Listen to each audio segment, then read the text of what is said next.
जय जगन्नाथ सांग मैंने आज आम फाइनाली पहुँची जाइचु बहुत बड़ देवमाली पर्वत रे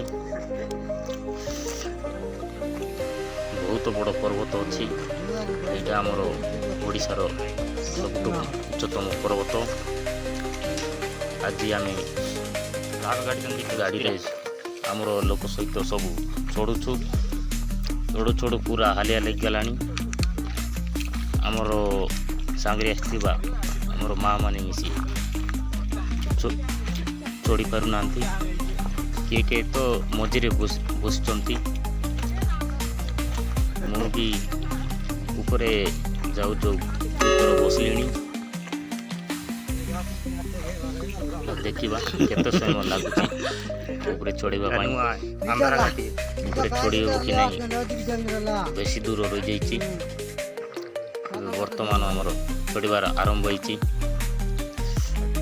बहुत लोक मैंने अच्छा फाइनाली आम उपरे बाहरी आसलु पाखापाखि 25 मिनिट खंडे लगला अधा बाटर किए किए बसी पड़ी। जय श्री राम जय जगन्नाथ। आज मु फाइनाली पहुंची जाइए पूरा हिल रे।